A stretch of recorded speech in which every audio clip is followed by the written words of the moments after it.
Now, from America's crypto markets, let's now turn to America's proxy war. Now, this is the conflict in Ukraine. It's been 477 days since it started, and there is no breakthrough whatsoever.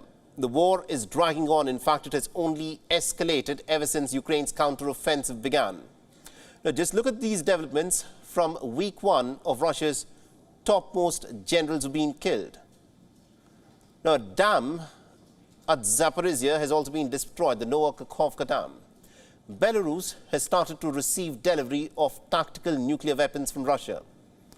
And Moscow has threatened the use of depleted uranium weapons. It has also claimed its very first kill by artificial intelligence. Now, these developments indicate just one thing. It just means that the war has now entered a whole new phase. And the question is, how long will this phase now last? Or will it culminate into some kind of an end of this war? Now, I'll tell you what the Americans actually think of this counteroffensive themselves. Senior U.S. officials say that Ukraine, in fact, faces a very difficult fight, that its campaign to reclaim territory is likely to come at a very high cost. Now, which American generals are these who are saying that this counteroffensive will go on for a very long time? The first one is, of course, the Chief of the American Staff, General Mark Milley. He's the chairman of the Joint Chief of Staffs, who on Thursday, while addressing a gathering of the US-led contact group at the NATO headquarters in Brussels, he was categorical in his assessment. He said that it was far too early to put any estimates on how long the Ukrainian counteroffensive could in fact last. But what he did say is this, and let me quote his exact statement. Now, Ukraine has begun its attack, and they're making some steady progress. This is a very difficult fight.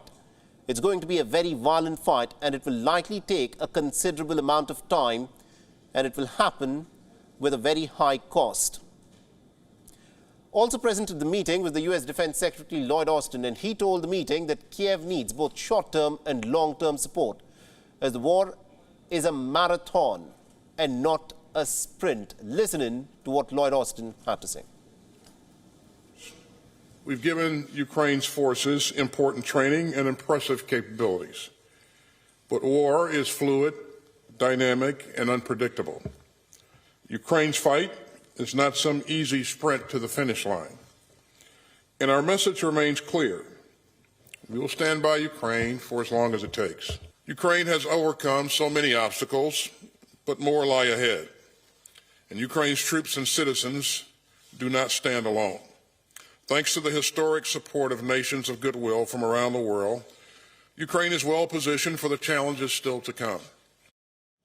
All right, so those are the statements by the Americans. These are the American assessments, and they are quite clear. This counteroffensive is not going to end tomorrow. It won't end at the end of this week. It may not end at the end of this month. This is a war that will drag on, and the Ukrainian counteroffensive will drag.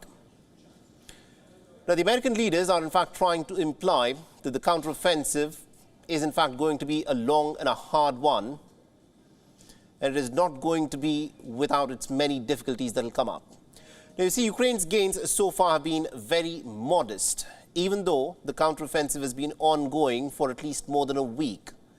Ukraine claims that it has liberated a few villages and has also carried out a few strikes, but these gains actually don't add up to very much. So the situation on the ground is not that of a triumphant one. It is not about claims of liberation that Kiev had come up with earlier this week. This has unnerved a lot of the policymakers who are sitting in the West. They're preparing for the possibility of Ukraine's counteroffensive, in fact, falling well short of their expectations. Publicly, they are offering their unwavering support for Ukraine. They're pledging to support it for as long as it takes. But if the impending fighting yields very limited gains, then the officials have expressed pretty privately that they fear that they could in fact be headed with a they could in fact be dealing with a two-headed monster that is attacking it from the hawkish and the dovish ends of the spectrum. Now, what does this mean? It means that one side would say that Ukraine's advances have worked and would have worked had the administration given Kiev everything that it had asked for, while the other side will claim that Ukraine's shortcomings in fact prove that there is simply no possibility of Ukraine winning back the territory that it has lost to Russia in the war so far. It is a clear case of a catch-22 situation, to be honest, and it doesn't take into account as to how America's European allies will react.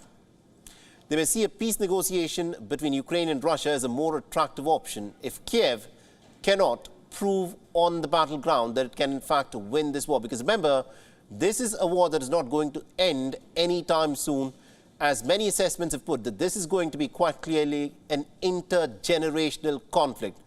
But it will all hinge upon how much more weapons will the NATO allies be willing to pump on behalf of Ukraine into the battlefields. WION is now available in your country. Download the app now and get all the news on the move.